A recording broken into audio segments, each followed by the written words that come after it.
So yan mga kagri, nakatapos tayo ng 6 sa isang araw na po ulit. Tinapos ko lang at gabi na dahil baka gagamitin na ni Mrs. Magandang buhay sa lahat mga kagri. Ngayon po ipapakita ko sa inyo paano mag prepare ng plastic pot sa inverted. So gagamit po tayo ng Comax at huwag na natin patagalin. Lalagyan ko po ng butas dito sa ilalim. Inverted po siya pa ganun. Tatanggalan ko lang po ito, magagamit ng gunting. Tara na, let's go.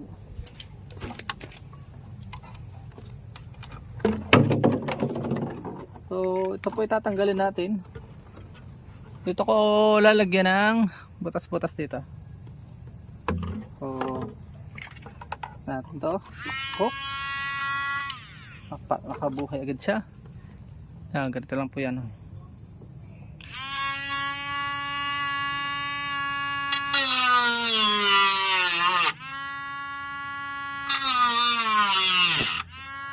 Ingat lang po tayo, baka tayo talsikan.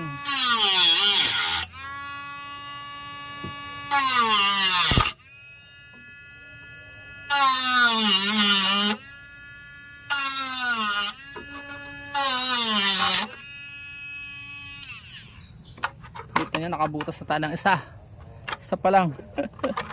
Dedemo ko lang po sa inyo.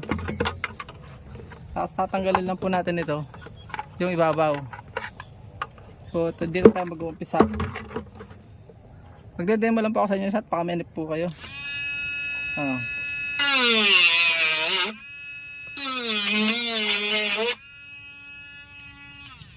So after po na matanggalan ito, malagyan ng entrance, guguntingin na lang po natin para menos sa kuryente.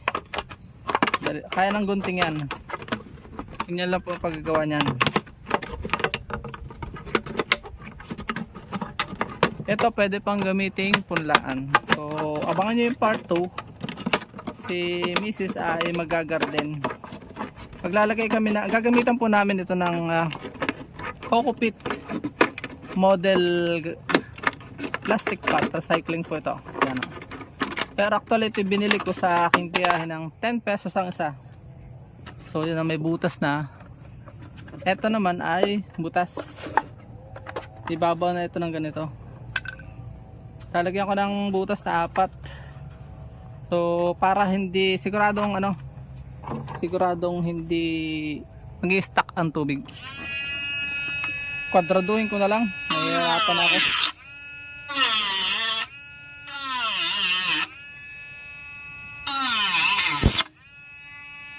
Pwede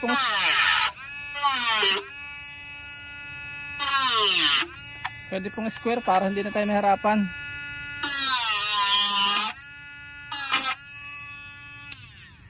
So ganyan lang kadali niya, no?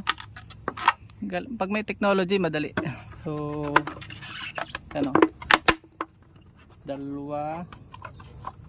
dito, isa pa dito, 4 alangan eh, no? Sukat.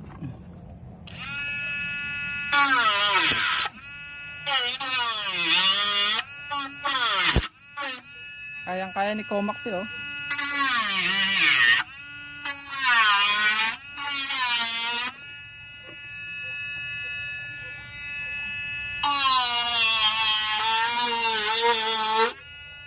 Siguraduhin po natin mahigpit yung talim, baka tumalsik. Magsuot po tayo ng eyeglass. Tapos tanggalin natin. Sinasabayan ako ng ingay ng tsenso, gabi na, nagche-tsenso pa.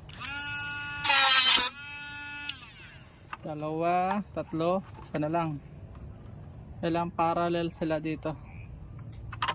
4.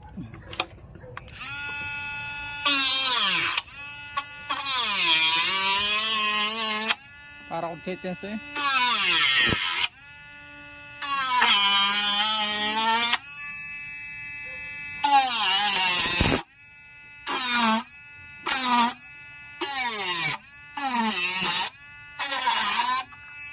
Talsik. So yun, salamat sa panonood. Naway may natutunan po kayo. Ito po ay ibabaw namin ng kaganito. Tapos lalagyan ko pa dito. Tapusin ko na nga ng video.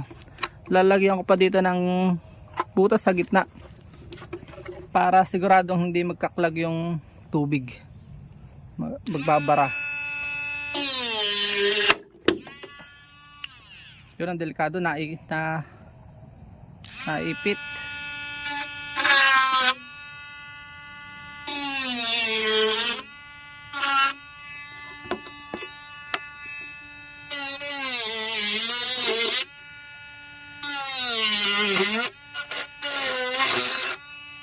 Ilayo po natin sa ating mata para sigurado tayo.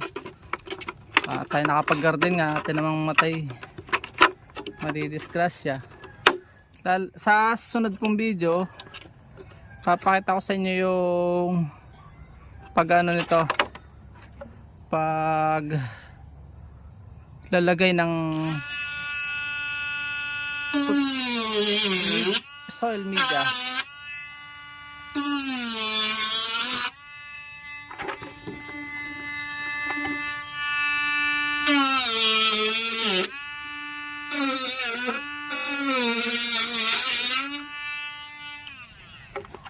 Papatay-patay natin baka mag-overheat. Kita nyo mats yung dalawa. And then tatantuhin natin dito ulit.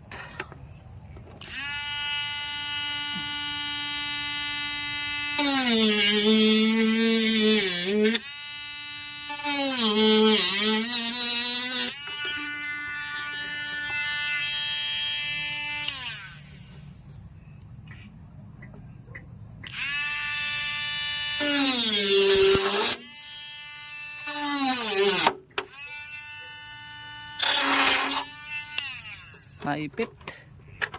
So yun, isa, dalawa, tatlo, isa na lang. Kailangan tapat-tapat, tatantyahan nyo po yung tapatan para ang tubig ay siguradong hindi babara. So yan o.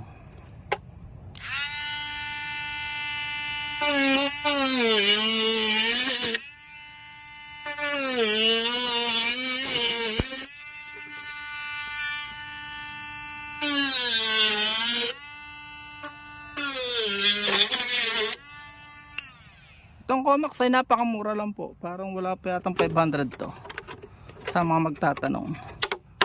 So yan o, ganyan lang po yan yung paggawa ng ano, ganda, may ilaw pa tayo ano. So ginawin na po tayo, kaya hindi ko napapakita sa inyo yung paglalaman sa sunod na pong video. Inverted siya, pwede nyo po siyang air layer, yung parang hanging garden. At pero this time, ang na-demo ko naman na yun, may mga video po ako patungkol doon. Ito naman po ay gagawin nating ibabaw ng kaganon yung butas na yun hanggang dito. Almost 1/4 ibabaw natin. Para may twist yung ating ginagawang ano. So gamit ito. Yan, para may thumbnail tayo. Ito yung paggawa ng bagong garden. So naway may natutunan kayo sa ating video. Paalam and God bless. Please support all Filipino vloggers. Pakita natin sa mundo nagkakaisa po ang lahing Pilipino. Hanggang sa muli po nating informative video. Sa part 2 po, papakita ko sa inyo yung paglalagay ng lupa dito. Paalam mo na po. Bye bye po. God bless. At dyan po nagtatapos sa ating munting vlog. Kung kayo po ay napagpala at mahilig kayo sa ganitong klase mga upload, please consider subscribing and hitting the bell icon so that you'll get notifications sa mga upcoming namin mga videos. Ano po? Hanggang dito na lamang po. Magkita-kits po tayo sa sunod natin mga vlog. Bye bye and God bless.